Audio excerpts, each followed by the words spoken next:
CIA with BA.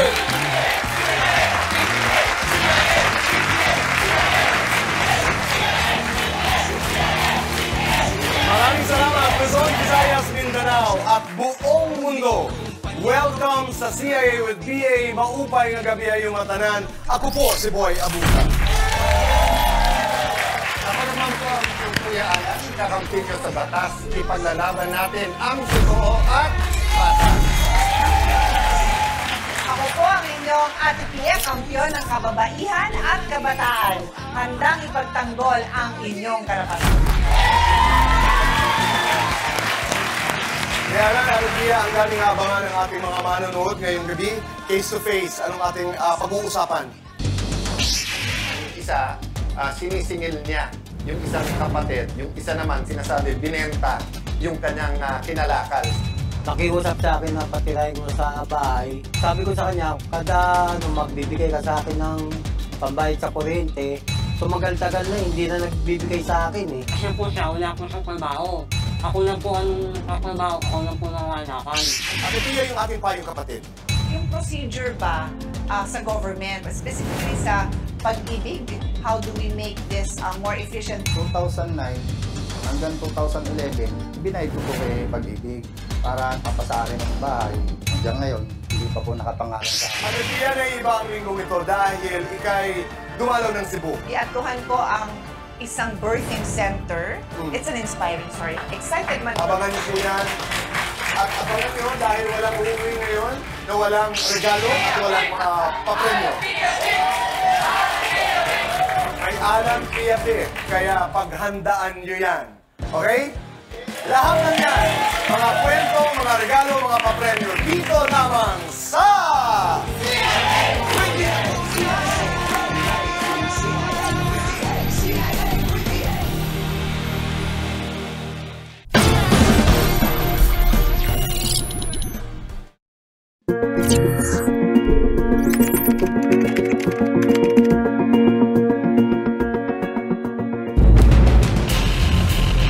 Mang Gary, maraming salamat po sa inyong pagdalaw sa amin dito sa CIA with BA. At narito po tayo ngayon sa Case to Face kung saan pakikinggan po namin ang inyong reklamo. Ano ho ba ang inyong inirereklamo? Nireklamo ko po yung kuya ko. Kasi po, yung mga inipo kong kalakal, binenta niya, di ko alam. Nangalakal po ako, pag uwi ko po, wala na po yung mga kalakal ko. Sabi ng kuya mo, ibinenta niya dahil una, hindi ka raw naman daw nakakapagbigay doon sa inyong usapan na ikaw, Mang Gary, ay tutulong magbayad ng elektrisidad at saka tubig. Pangalawa ay nakakaistorbo sa mga kapitbahay dahil nilalangaw daw po at nakakasagabal sa daan. Hindi po po yun, nagsisinungaling po siya. Kasi po siya, wala po siyang trabaho. Ako lang po ang nagtatrabaho, ako lang po nanganakan. Mga magkano ba ang halaga ng naipon niyo pong kalakal? Ang nahalaga po yun, masa 3,000 po. Kasi 3,000 po iniipon yun. Kasi po, bababa ang kalakal ngayon. Pag pumasok kalakal ko, saka po bibenta. Lahat. Sabi naman niya, naibenta lamang niya ng 500 piso. Hindi po, sisinungaling po siya.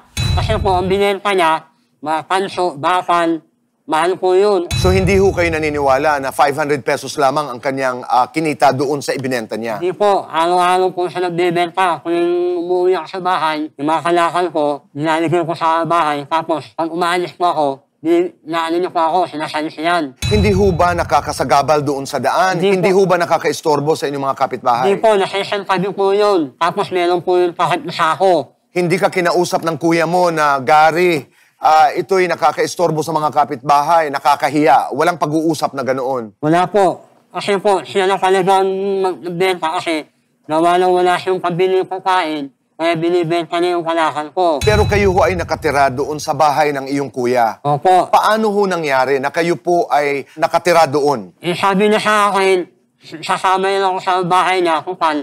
Malaki naman ang bahay niya. Tapos, maghahati na lang ako sa upa. So, bali, Mang Gary, ang iyong responsibilidad ay may upa ka pa rin sa bahay maliban doon sa ikaw ang sasagot ng kuryente at saka ng tubig. Wala po, hati po kami sa kuryente, sa tubig. Lahat hati? Opo, lahat. Pero bago kayo lumipat doon sa bahay ng kuya mo, ikay may sariling bahay. Wala po. Nakikita lang po ako. Nakikitira ka lang. Pero dati, Mang Gary, may trabaho ho kayo, hindi ho ba? Ang trabaho ko po dati, pantintero. Ngayon po, medyo, siyempre, may edad na. Hindi na po ako pwede sa taas. Kaya ginawa ko po, nawala ka na lang po ako. Sabi ng kuya mo, ikay pa lakad-lakad lang doon, palaboy-laboy, kaya sinabi raw niya sa iyo na dito ka na lang sa bahay muna tumira. Totoo ho ba yun? O ikaw ang lumapit sa kanya? Paano nangyari na ikay... Hindi po, siya po lumapit sa akin. Kasi po, alam niya, araw-araw, uminta ako kasi nawawalakan ako. Siya po, wala po siyang trabaho. Dati may trabaho siya, di ba? Karpentero rin? Opo, ang trabaho niya, pasumpot-sumpot lang. Minsan may gawa, minsan wala. Okay. Kayo naman ho'y nakakapagbigay, nakakaambag nung iyong upa. Opo, kasi po, araw-araw po ako nawalakan. So yan ay napag-usapan nyo. Klaro, umupo kayong dalawa na, okay, dito ka tumira, ito ang iyong responsibilidad. Opo. So paano kayo nagkasakitan? Ang ano lang po sa bahay, sa ano lang po, sa luka. Eh, gusto na po ako. Ilan upo siya, kinunak upo siya. So doon kayo nagsimula mag-away. Opo. Pero umawat ang mga kapitbahay. Umawag po yung kapitbahay ng barangay. Eh, wala man po nakita na niya, wala man nakita na ano. Ano lang po yun, sigawan lang namin. So nagkaayos kayo doon, nag-usap kayo doon, o hanggang ngayon ay hindi kayo nag-uusap dahil ikay lumipat na ng ibang bahay? Opo. O ngayon po, nung usap na po kami sa barangay, sabi sa amin, patawanan ko na siya, kasi kupal, kuya ko naman siya. Eh, pinatawad ko na po siya. Tapos, ang ginawa niya po, inaalis na lang po ako sa bahay nila. Ilang taon po ang inyong anak? 17. Naawawa po ako pagdating ng gabi. Hindi ko po alam kung ano pong mangyayari sa amin. Kayo ho ba'y patuloy na nangangalakal? Opo. Ako din po nangangalakal ngayon. So, kayo'y kumikita araw-araw? Opo. Meron bang mga araw na meron kayo nakukuha? Meron bang mga araw na wala po? Meron din po. May araw po na walang nakukuha. Minsan, meron namang nakukuha. Sa mga nabibigyan ko sa akin, minsan bibigyan ako pagkain, bibigyan ako ng bigas, mga sardinas, dilata. Ang anak niyo ho ba'y nag-aaral? Hindi na po nag-aaral kasi gawa na po ng pera eh. Gusto ko sana ng paaralin, kaso po, nag-aalakal lang ako. Nahawa ko ng loob ko sa kuya ko. Pinalayas na kami. Wala po akong bahay. Sana po kami nakakitira. Sana po, makulungan po ako ng kahit konting negosyo lang po. Puhunan. Wala po talaga ako. Wala po makain sa anak ko. Minsan wala po ako nakukuha kalakal. Mang Gary, maraming salamat po. Tayo magkikita maya-maya lamang. Kasama si Kuya Alan at Ate Pia. Opo.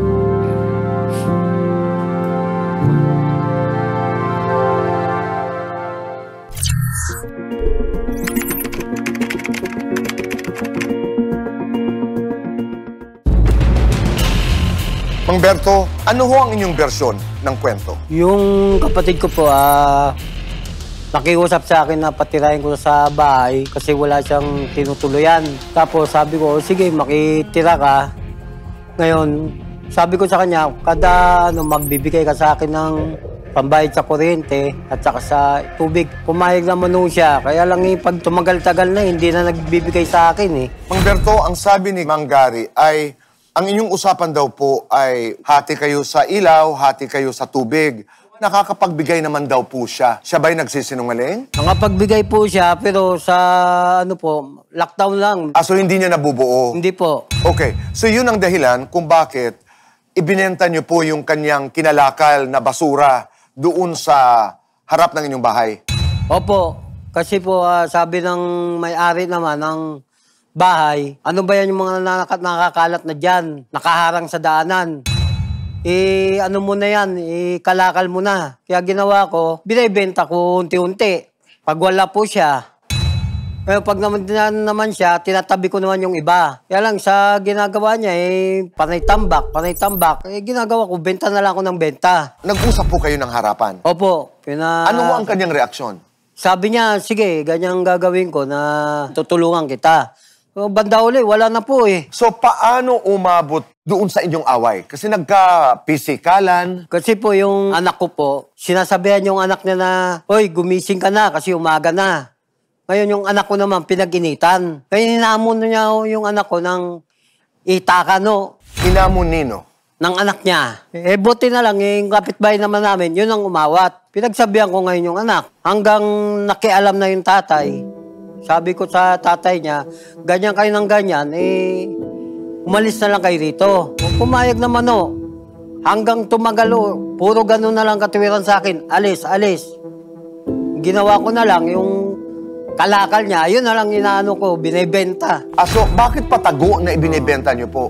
Kasi po, kung kung malalaman niya, magagalit na naman siya. Maaayos ho ba ito ng usapang magkapatid? Ewan ko lang kasi magkaiwalay na kami ngayon Pero ngayon, si Mang Gary ay nagrereklamo dahil sa kanya ay 3,000 daw ang halaga ng kalakal na inyong naibenta. Ang sabi mo naman ay magkano lamang ang naibenta? 300. Ano ang pwedeng mangyari, Mang Berto, para maayos ang lahat ng ito? Humingi siya ng tawad. Maraming salamat, Mang Berto, at maya lamang ay tayo'y mag-uusap kaharap si Kuya Alan at Ate Pia. At sana'y magkaroon ho tayo ng resolution, pagkakaunawaan kung paano tayo susulong, mag-move forward mula dito sa inyong problema. Opo. Maraming salamat po. Opo, maraming salamat po.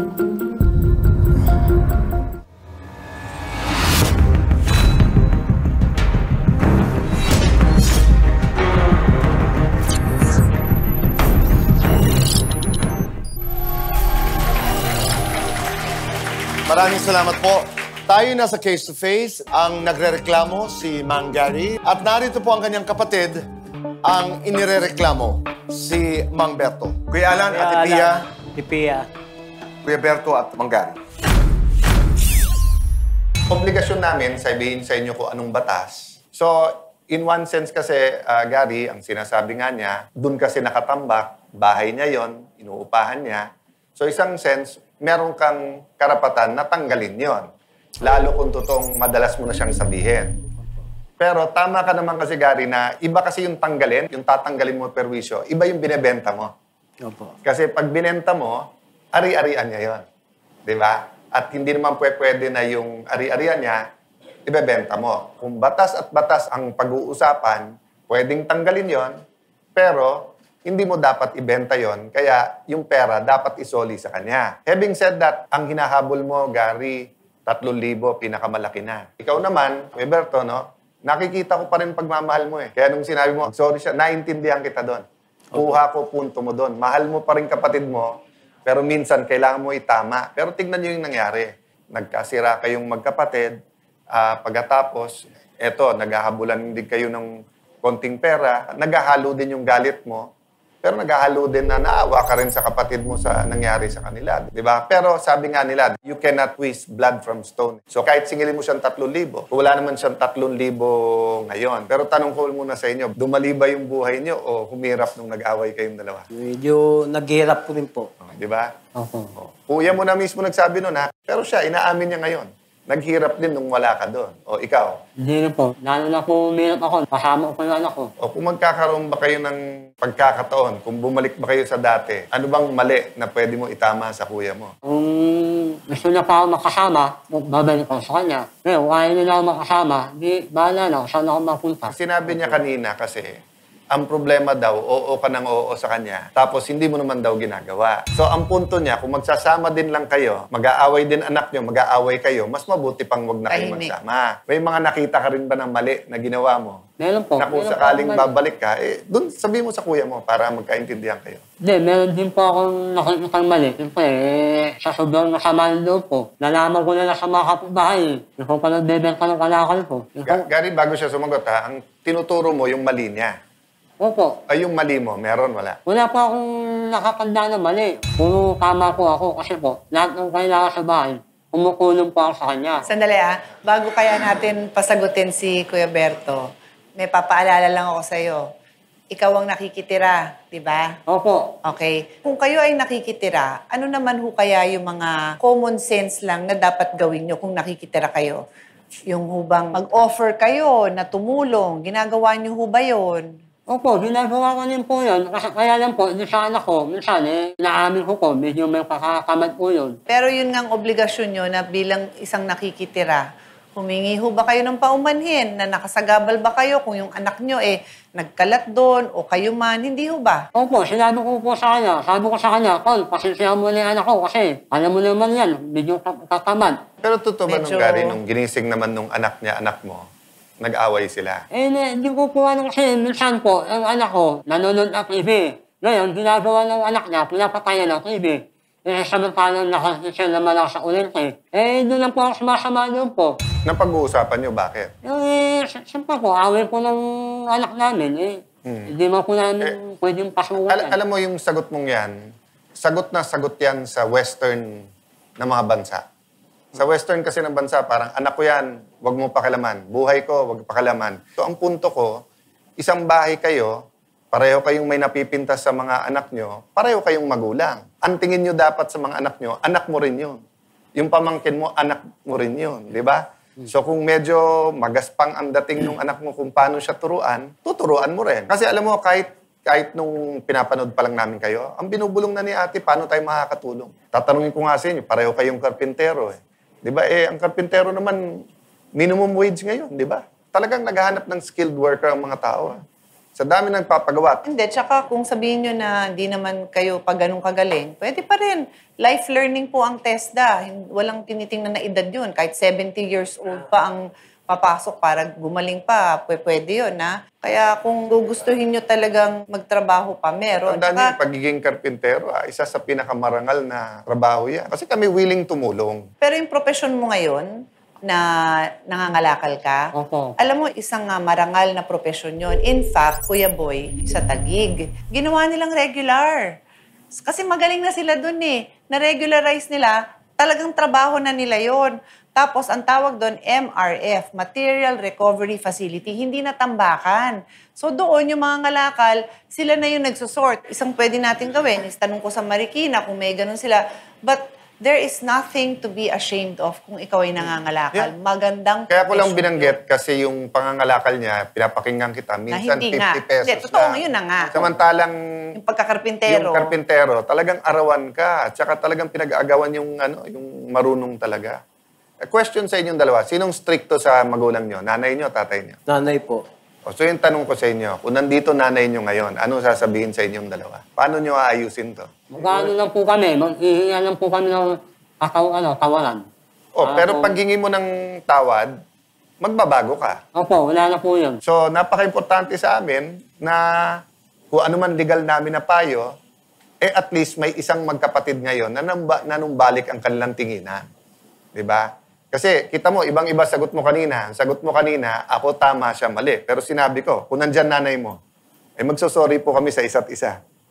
Ba't ka magsosorry kung wala ka namang kasalanan? So, ibig sabihin, kahit papano, alam din natin, hindi man perpekto ang kuya mo, may pagkukulang ka rin. Opo. Diba? Yun naman ang hinihingi ng kuya mo. Kasi kung sasabihin naman niya, sige, bumalik, wala nang problema, naulit-ulit. Paano niya kayo babalikan? Nakala ko ba, sorry? So, yun po ang sinasabi kong importanteng alam mo kasalanan mo, importanteng nag-sorry ka para makakapag-usap kayo ng maayos. Di ba? Oo. So kami gusto namin kayong tulungan. Opo. Kaya lang, hindi namin matutulungan kayo nang hindi nyo natutulungan yung sarili din nyo. Tingin nyo, pagka kayong magkapatid nagkaayos, tingin nyo kaya yung pag-ayusin din mga anak nyo? Ewan ko lang po. Sa akin, kaya kong pagsabihan yung anak ko, sa kanya. Ganun din po ako. Sasabihan ko ng anak ko. Bago kayo mag-usap magkapatid, mas gusto ko pang hindi kayo magkasama sa bahay pero best friend kayo. Kaysa sa magkasama kayo sa bahay na worst enemies kayo. Di ba? Pero of course, sa hirap ng buhay, kung magsasama at makakatulong kami na sa inyong dalawa na, rather than iba yung tulong namin sa iyo at iba tulong namin sa iyo, di ba? Kung tutulungan namin siya umupa ng bahay, kahit sabihin mo ko 1,000 lang yun, kung sa iyo, kalahati na lang Meron kaming mga kayang gawin at meron kaming mga hindi kayang gawin. Ha? In behalf of Kuya Boy and Ate Pia, sasagutin na namin yung 3,000 sa'yo. Sagutin namin yung konting kuryente at tubig na pagkukulang niya. Huwag naman yung 3 taon. Para meron ka namang konti. Pero hanggang doon yung tulong namin kasi yung relasyon nyo, hindi namin kayang idikta yun. Pero sana mag-usap kayong dalawa kahit na dyan sa likod. Alang-alang na rin, di ba, sa inyong parents, sa inyong mga anak. Diba? Sana magkabati din yung anak nyo kasi nga, iba yung may pinsang kang kinalalakihan mo rin. Huwag kayong aalis dito sa studio nang hindi man lang kayong bumalik yung turingan na magkapatid. So, we want you to be successful. Pero hindi nga mangyayari yun if you don't take the first step. Siguro first step nga, kahit complaint, nandito kayo. Pero kulang yun eh. Diba? So, at least aalis kayo na hindi na kailangan magbaranggayan, magdebandahan sa konting pera. Hindi ko pinipilit na magsama kayo ulit kasi sa 3,000 makakakuha ka naman titiran. Pero sana, manumbalik ang pagkakaibigan nyo. Tapos kung problema niya, anak niya, bigyan mo rin ng advice. Ang good sign sa akin, Gary, yung sinabi mong gusto mag-aral ng anak mo. Ibig sabihin, may ambisyon siya, may pangarap siya. Diba? So, kailangan natin suportahan. Pero turuan din kung mali. Gusto na ako siyang mag-aaral eh. Gusto na ako mag-aaral talaga. Bago ka umalis, kausapin mo rin kuya mo. Ha? Tol, kung ano man nagawa ko sa'yo, kakawalan na ako. Sana makinig ka rin na yung sinasabi ko sa'yo, panindigan mo rin. Hindi yung ano ka na lang. Kung may nagawa man ako sa'yo, kakawalan mo ako. Sana. Hindi na natin namin yung pagkakapakit natin. Mas maganda, ayusin na natin yung buhay natin. Makinig ka sa akin. Ilalagay naman kita sa bayos eh. Papasabi namin dun sa Marikina, yung meron kasing ALLs, yung alternative learning para sa anak mo. Expertise ni ate yan, yung sa education. Marami tayong kaibigan dyan sa ano namin. Pangarap ko sana po. Step by step, basta't ngayong gabi, uuwi ka, magrenta ka na ng isang kwarto o isang maliit na bahay. O, Tsaka grocery. grocery. O, tapos livelihood naman, ha? Tsaka isipin mo, kailangan mo nang magpakita ng magandang halimbawa sa anak mo. Kasi kung nakikita niya inom-inom, away, pati kuya mo, inaaway mo, sinasagot mo. Ang hirap din sa batang yun. Sino yung titingalain niya na magandang halimbawa sa buhay? Ibang kapamilya at yung mga anak nanonood, basta't ang alam lang nila, dating close yan, pero nag-away. Kaya kuha ko rin yung utol mo na magtulungan kayo, pero wag natin pilitin sa isang bahay, lalo may edad na pareho yung daughters nyo, no? So, we wish you the best. At sana nga nakatulong din. At sa'yo din, Roberto, no? Kung anong negosyo, kung ano sa mga anak mo. Diba? Kaya kailangan magtulong-tulong talaga tayo. Try lang natin na kaya natin magsalita ng konting dagdag lang na respeto, walang sisigaw. Ngayon na nagkabati kayo, let's try to forget, pero baguhin natin. Huwag tayo pa ulit-ulit. Mang Berto, maraming salamat. Salamat po. Gary, salamat. Salamat po. Maraming salamat. Sa ating pagbabalik naman, mga ka-CIA, ay ang hingi ng payong kapatid ay isang kababayan ho natin na noong 2009 sa aking bilang ay kumuha ng bahay sa pamamagitan po ng Pag-ibig. Nabayaran niya ng buo noong 2011, pero hanggang ngayon 2023 ay hindi pa rin niya makuha ang titulo ng kanyang bahay. Ano ang kwento, ano ang payong kapatid na kanyang hihingin kay Kuya Alan at Ate Pia ay malalaman ho natin sa pagbabalik ng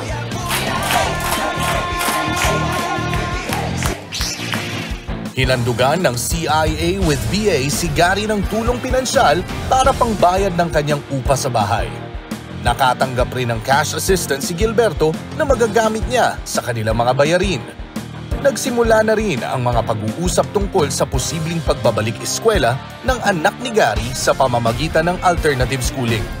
At higit sa lahat, nabigyan na rin si Gary ng isang sidecar na magagamit niya sa paghahanap buhay. At may kasama pa itong mga groceries na pagsasaluhan nilang magkapatid.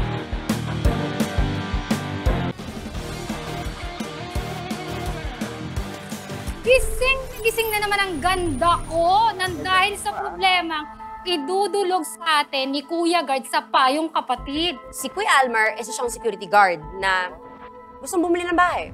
So, ang ginawa niya, nag-loan siya sa Pag-ibig. Ngayon, okay naman ang lahat eh. Fully paid. Okay na ang lahat. Kaso, 12 years nang nakalipas. Ano nangyari? Hindi niya pa rin nakukuha ang titulo ng kanyang loan. Bakit naman? Pinapaasa lang. Paulit-ulit? Nakukuha anak ko yan, graduate na ng elementary high school. Bakit ba kasi umabot ng...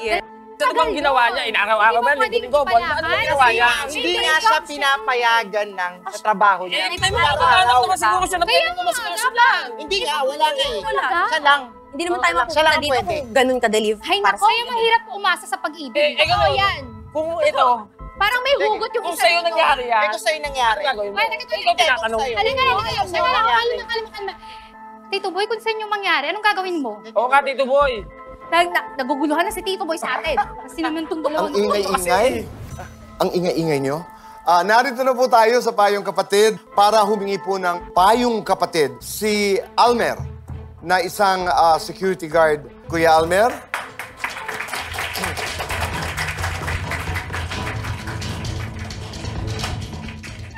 Ate Pia, Kuya Alan.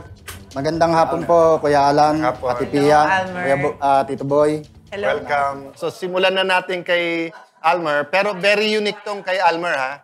Kasi marami nang pumunta dito tungkol sa problema sa pag-ibig. Pero gusto nila tumagal yung pag-ibig. Kasi pag-ibig na pagmamahal yun. Yung mga naghihiwalayan, yan. Dumudulog. Etong kay Elmer, hindi pag-ibig o hindi pag-ibig fund. Nabaliktad ang problema na sana sandali lang kasi nga, pag hawak mo titulo, not only is it the security, but there's so much you can do, di ba? No? So pakinggan natin si Almer kung ano naging problema. Opo. Kuya Alan, 2009 po kasi, pumunta ako sa Pag-ibig. Bumili ako ng bahay sa kanila, yung foreclose.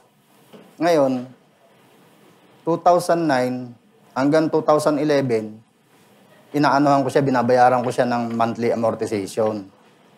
Pagdating ng 2011, na ano ako sa pabrika, nabayaran ako. Ngayon, yung ibinayad Na-retrench ka? Na-retrench po. Okay.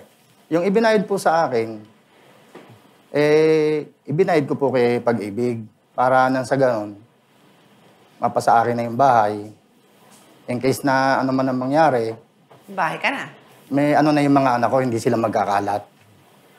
Yun po ang inisip ko noon. Kaso po, hanggang ngayon, hindi pa po nakapangalan sa akin yung ano. So after 2011, nung bayad ka na, Apo. anong naging proseso nung pag-follow up mo sa titulo? 2011, nagbayad ako ng cash. Ngayon, bumaba ako dun sa, kung hindi ako nagkakamali, first floor. Sabi ko, sir, pinapunta po ako rito kasi binayaran ko ng cash. Ang sabi sa akin ng babae, may babayaran ka pa. Sabi ko, ma'am, sabi sa akin dun, okay na raw. Kasi, siyempre, kinas ko na nga eh. Hindi, meron ka pang yung conversion cost. Sabi ko, ma'am, ang alam ko po yung conversion cost, nakapasok po sa monthly amortization yun. Kasi 1 year at 1 taon at kalahati po yun eh. Kulang-kulang 12,000 pa yung babayaran ko. Yun nga, sabi ko, kasama po sa, ma'am, kasama po sa monthly amortization yan. Ang sabi niya, magpakita ka sa akin ng pinagbayaran mo na proof na talagang nababayaran mo ang conversion cost. Ngayon, umuwi po kami kasi wala naman po kami dala ng resibo po na pinagbayaran namin. Bumalik uli ako. Sabi ko, ma'am, ito po yung ako po yung galing dito ng mga nakakaraan, ito po yung resibo ko na pinagbayaran ng bahay. Ang sagot naman sa akin ng babae, hindi ko alam yan kasi hindi ka naman sa akin Mali yun. nagbayad. Kaya May ganun ba? May ganun Opo. sa'yo? Kaya ang sabi ko, ma'am, halimbawa kung sa Tugigaraw po ako kumuha ng bahay at doon ako nagbabayad, ibig sabihin, ma'am, hindi pala alam ni Pag-ibig. Dapat centralized yun, sir, di ba ba? Yeah, tama. Doon na pumasok yung problema na pinakita ko sa acquired asset. Opo. Na doon daw, pumunta raw ako ron, doon ako magtanong. Yun, ang sabi sa akin, kung hindi mo na mababayaran yan, pwede naman ikaw mag-asikaso. Di ako naman, sabi ko, sige ako na. Yun pala, ako magbabayad lahat ng sa munisipyo. Bayad ako ng amilyar. Sa pool nung itinayo yung subdivision na yon, ako na nagbayad ng amilyar daw. Ako magbabayad lahat. Pumunta pa ako ng Kapitolyo, ng Rizal. Tapos BIR po. At any point in time, binigyan ka ba ng checklist? Wala po eh. Wala po. Kasi yung history niyan, di ba, nagsimula yan sa anti-red tape. Oo. Tapos ang tawag na natin ngayon, ease of doing business. Hindi ko alam yung eksaktong year, nagkaroon ng year na ni-require natin na sa lahat ng government office, meron niyang parang yung workflow. Di ba? Kung saan yung iikutin mo. Para nga yung pupunta doon, hindi pa ikutin ng mga kawani ng gobyerno, ng mga ahensya. But yung isa ko ding nakikita kasi nga yung mga ilan nakakausap ko in hearing the e-governance bill. So sinasabi kasi natin, hindi simpleng yung analog gagawin mong digital. Kailangan yung mga problemang nagaganap pagka ikaw mismo naglalakad, dapat yan ay pagka nasa internet na, pinakasimple na.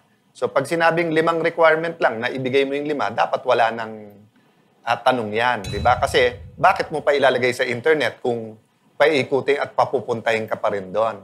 And habang tinitingnan namin yan, lumalabas yung katulad niyan na either walang checklist o kung may checklist, pati yung wala sa checklist, biglang hahanapin sa iyo later on. Isang tatanong namin sa Pag-ibig yan kasi nga, to be fair to them, may ibang part ng proseso hindi talaga sa kanila. Opo. Di ba? Katulad sa munisipyo at sa BIR. Pero wala namang mawawala sa gobyerno that we take the whole of government approach. Di ba?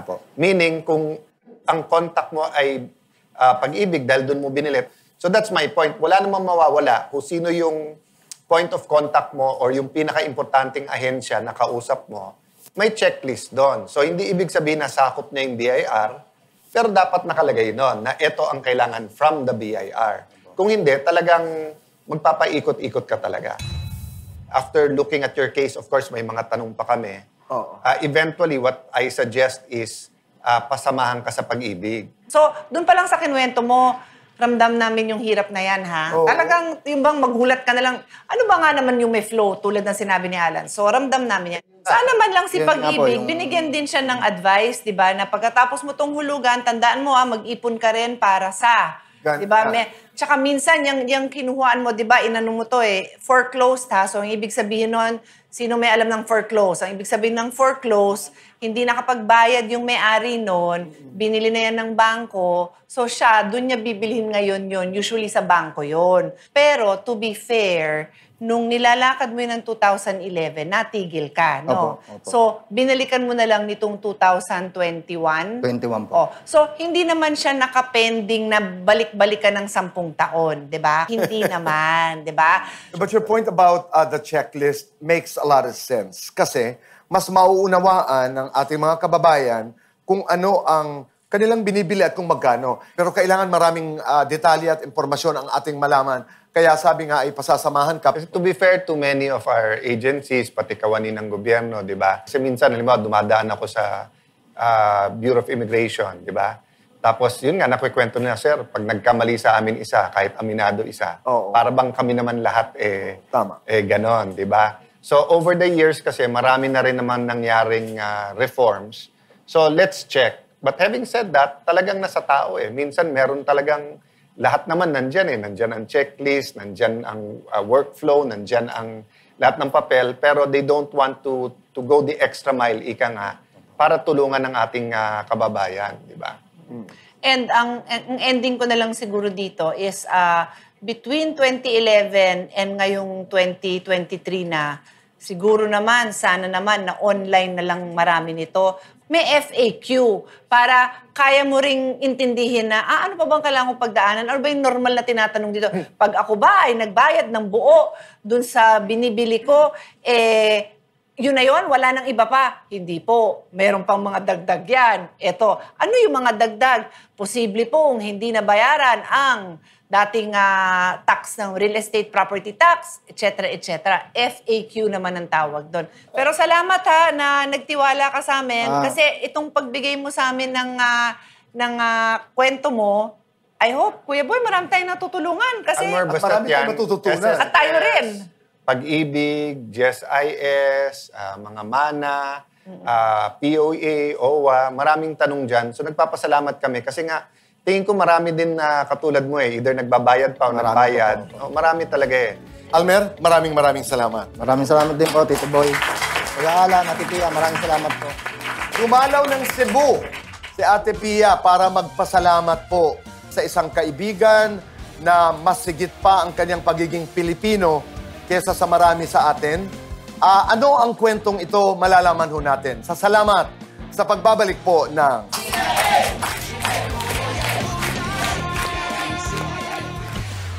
Sinamahan ng CIA with VA si Almer sa Pag-ibig Fund, kung saan pinakita at inayos ang mga requirements na hawak na niya.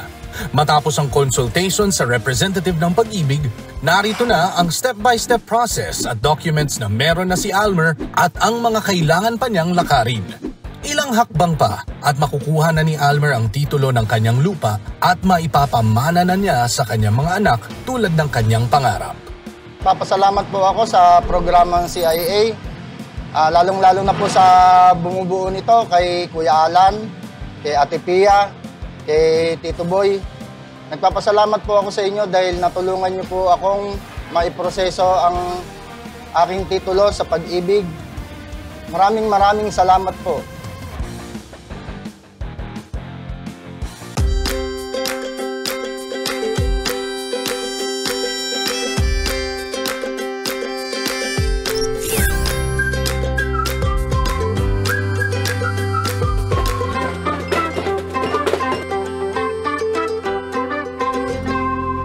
Ang yakap ng isang ina ay walang kapantay.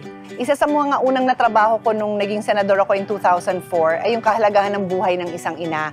Hindi ko ma-imagine na lumaki ang isang bata na walang ina. Naging napaka-importante sa trabaho ko yung maternal health, yung kalusugan ng nanay. Kasi ang kalusugan ng ang anak na dinadala niya, nag-uumpisa yun sa kalusugan ng nanay. And karamihan ng ina na nagkakasakit at namamatay ay dahil wala silang access, no? Wala silang mapuntahan na center na makapagtulong sa kanila. Kaya nandito ako sa Cebu.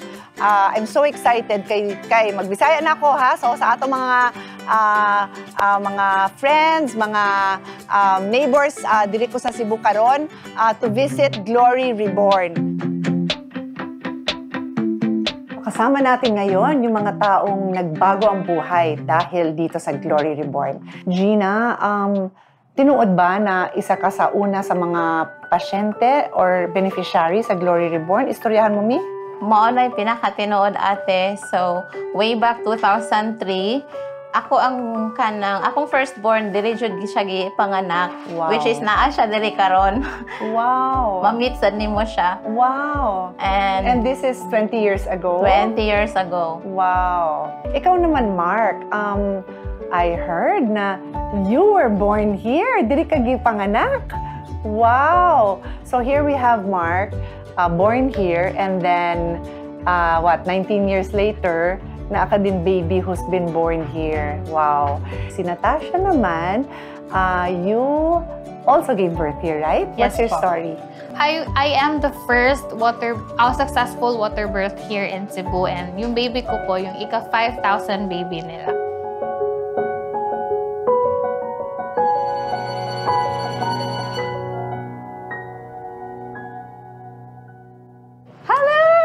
Welcome to Glory. I know. So good to see you again. Yay! Thank you for coming. I know. So good to see you. So good to see you. Welcome to always, Glory Reborn always. Cebu. I'm so happy na nakaabot ko dire. Finally. Me too, Finally. me too. I'm so happy. Dugay na Thank ta you. nagplan and Yeah. finally it happened. Here it is. This is the day. Thank you so much. It means a lot. Tell everybody, what is Glory Reborn? Well, Glory Reborn is really God's story because we believe that God's goodness is in everybody. And here at Glory Reborn, we get to invest specifically in mothers and babies. Yes. And we know that these mothers and babies have God's goodness in them, and it's rebirth to the next generation.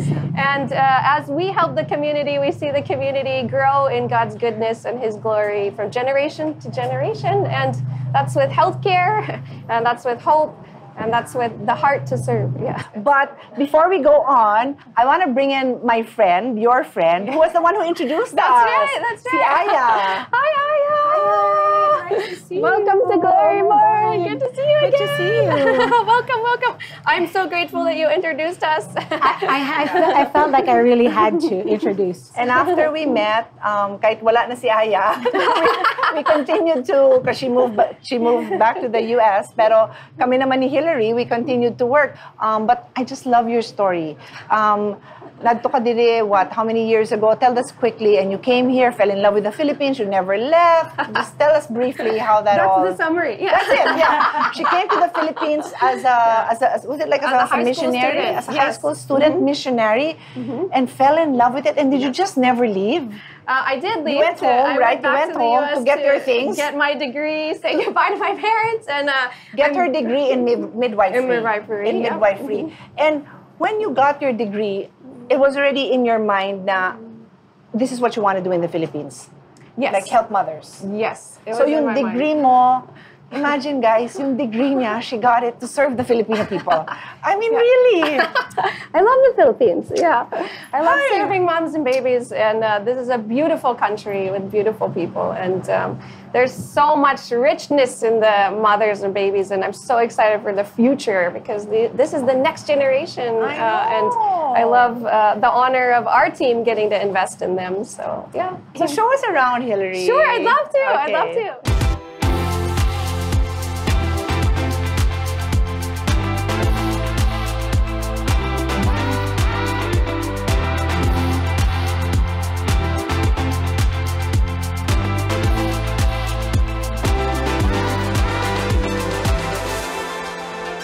So this is our level 2 clinical laboratory, and we are so grateful to have the laboratory in our facility. Okay. How long has this been here? This is new. So this is our second year for the clinical laboratory. Okay. So one of the main reasons why we wanted to have the laboratory is so that it could really be a one-stop shop. So when the mothers come, they're spending money to take their fare. And time. Yes. Nagtatrabaho, naghahanap buhay. Exactly. So you Which want- as mothers is very time consuming. Every minute counts. So, so when they come, they can have not just their prenatal checkup, they can also have their health teaching, and they can have their laboratory done as well as their ultrasound, and then see the doctor right on the spot. And what's your latest? So the great thing is that we're able to do HIV testing for our mothers, and so this is a really big advocacy of Glory Reborn because we really want all of our mothers to have access to free HIV testing, and we're grateful for our partners at DOH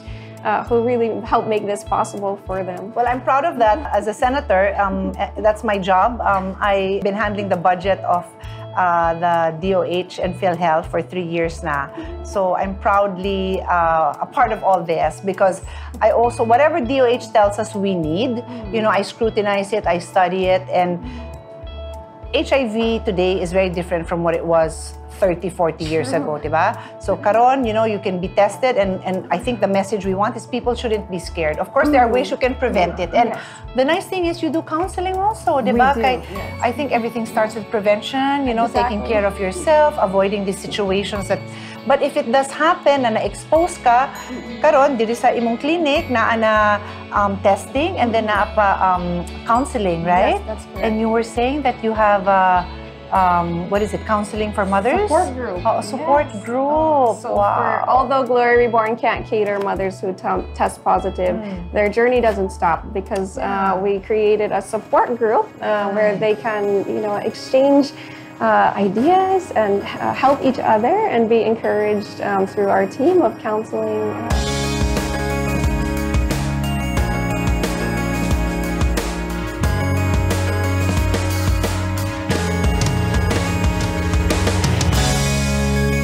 Talaga ha? Naghanda ka ha? Well, thank you, Aya. What a special treat. This is super my favorite, tablea. Thank you, Ay. Thank you, Aya. Sa akin ang maliit o ang malaki. Anyway, sabi ko, perfect touch, right? Like as we wrap up and summarize what we've been through today. But we have food also, so kaunta. So this is my favorite also. These are all my favorites, Hillary. I mean, I know you're from Cebu, but I want to share this with all the Filipinos, ang ako mga favorites sa Cebu. So from tablea to Leonas, homegrown, all homegrown Cebu food products, and Lance Pizza. Gikaon ko ang Lance habang nagbabike kay ang may-ari ng Lance is a biker and triathlete like us.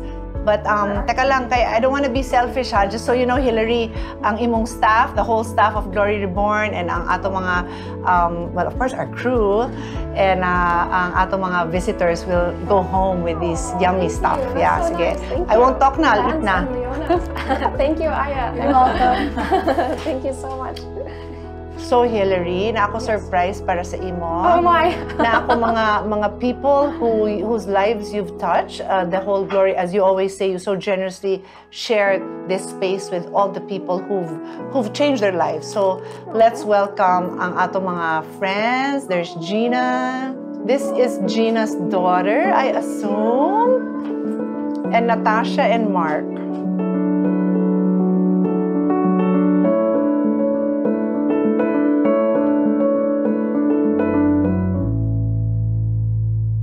We have met 21 years ago. And for me, it was called Good Luck. I'm very grateful and more than lucky to have a friend like you. You gave us so much hope and inspiration. I think it's hard to read. Ma'am Tita, ako, it's a matter kung sino yung iiyak kung ako magbabasa for you. Many people come and go in my life, but you are someone who I've always been there for me and for my family. I can't think of any other words to describe you. All I could say is you're a blessing, not just to me, but to the families who draw near to you. So, salamat sa tanan, and we have some little gifts here. Oh, thank you so much, here. Yeah, just little things. And for Hillary, this is just a little token of support from... So I'm the one here, but this is Cayetano in action, Alan and I, and you've met my brother Alan, right? And Boya Bunda. So this is our little token of a little bit more of support for what you do. That's so kind. Thank you.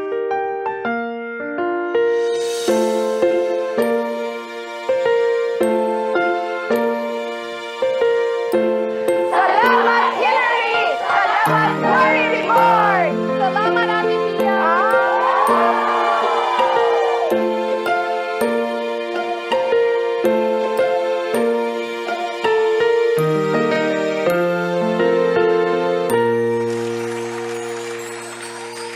Baka nainggit kayo sa mga kainan namin Meron doon. talaga, nakaramdam ako ng inggit.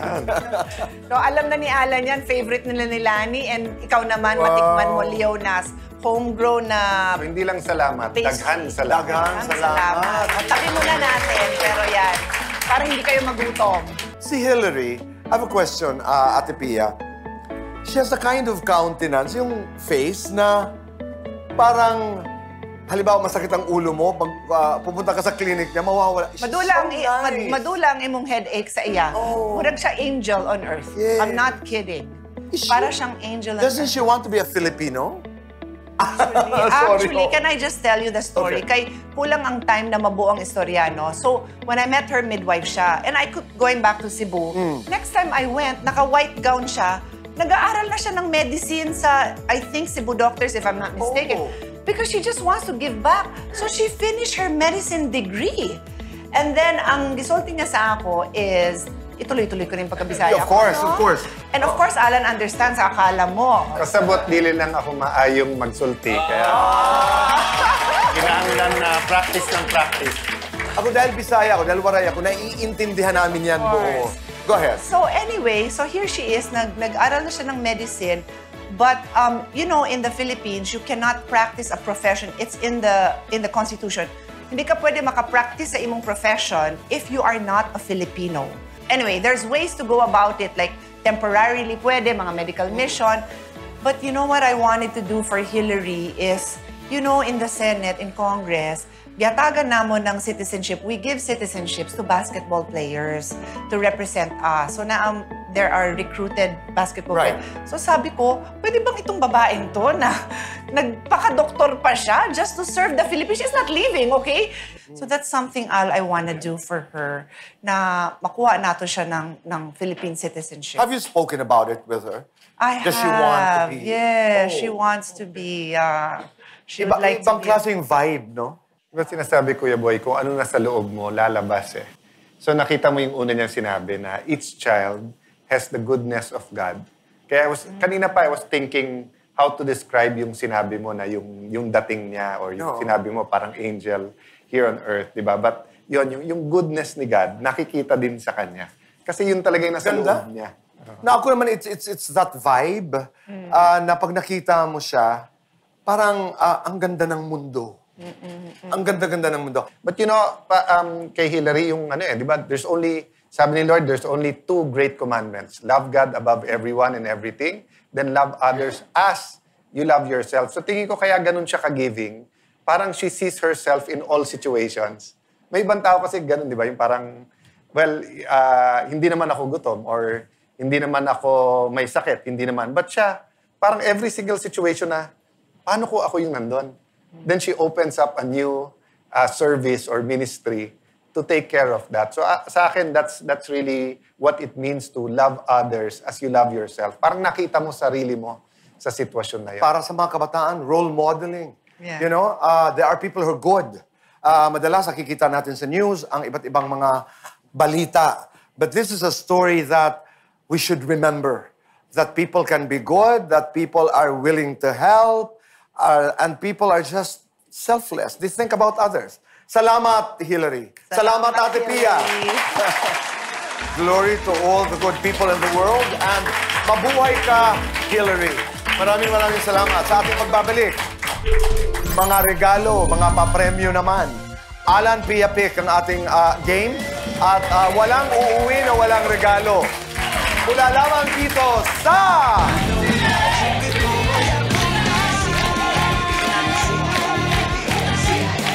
Cayetano in action with Boy Abunda would like to thank Barley, K-Pads, and Kind Skin.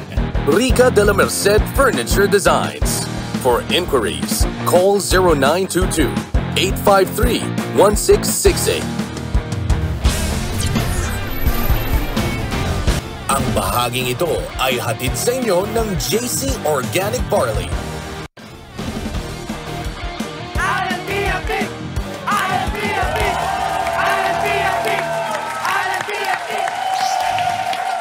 Kami nagbabalik po dito sa CIA with BA Alan Pia Pick. You know the rules of the game. Okay, last man standing, makakalaban ni Kuya Alan. Halos hindi natatalo yan, kaya paghandaan nyo, ha? Okay. Okay. In 3, 2, 1, go!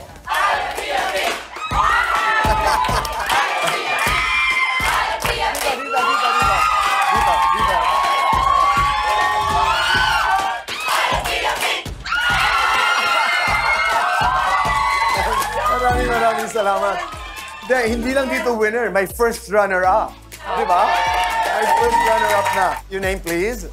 Charles po, Charles. Charles, ilang taon? 21 years old. 21.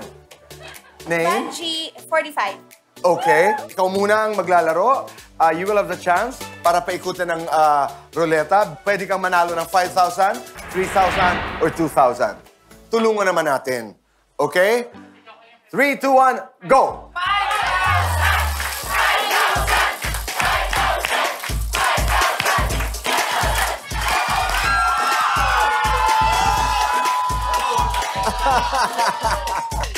2,000. Congratulations, congratulations. Ikaw naman. Katalo dito, pwede ka pang magpaikot. 5, 3, or 2,000 pesos. Tingin ko 5 yan. Go!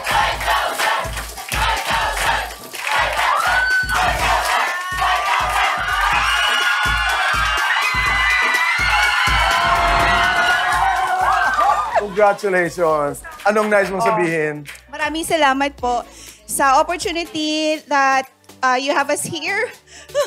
Sorry, dear. Hope you had fun. So much. Yes, of course. Patatawanin kita. We did have fun and we are still having fun. Congratulations. Maraming salamat. All right. Thank you very much. Thank you. Wow, ang saya naman. Ngayon naman, sabi nga natin, walang uuwi na walang regalo. Diba? Meron kami para sa inyo.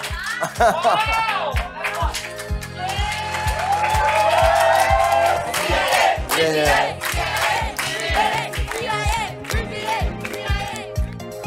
Okay, ipasa nyo na lang doon sa wala pa. Maraming salamat. Ang dami nating sasabihin pero hindi tayo makapag-umpisa.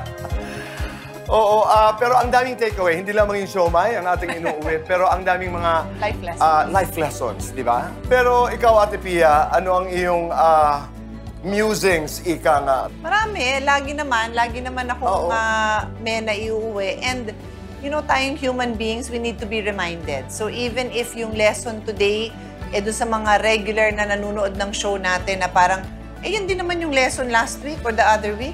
Ang titigas din ng ulo natin minsan, di ba? And human beings have the ability to block out things na ayaw nila. Kaya ngayon daw yung hindi maganda sa social media kasi nabobombard ka lang ng gusto mong paniwalaan. We have to go beyond that. We have to go beyond our comfort zone. So even if masakit sa atin na, ako masakit sa akin nakikitang nag-aaway yung magkapatid tapos may edad na, di ba mga bata, no? As a mother, tumigil kayo, magpati kayo. Pero yung may edad na, wala nang nanay na gaganon, di ba? But yeah, I hope in our own way we can help them resolve and we give our support to also help them. That's what we're here for. Any little way that we can help. Tama yung sinabi mo, Tea. Scientifically, you have to hear something 7 times daw bago mag-stick. It takes an average of 7 times pa ulit-ulit. Ulitin ko pa para makuha niya. Ako naman kanina, hindi ko malilimutan nung sinabi mo, Kuya Ala, na kung nandito ang nanay niyo, paano kayo mag-uusap? Kasi ako ang decision process ko hanggang ngayon. Kung nandito ang nanay, ano kaya ang sasabihin niya? So Kuya Boy, kahit bata ka, teenager ka, adult ka na successful, talagang your mother's opinion always mattered. Sentro talaga sa buhay ko. Maraming salamat. It's time again to say goodbye just for now. As my father, the late Compañero Rene Cayetano would always say, huwag magpati, alamin ang batas. Kung may legal na kaalaman, mas mailalaban ang ating karapatan.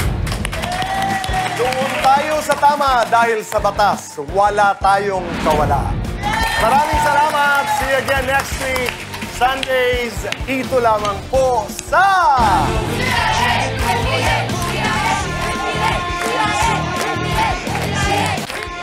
Ang bahaging ito ay inihatid sa inyo ng JC Organic Barley. Ang programang ito ay inihatid sa inyo ng JC.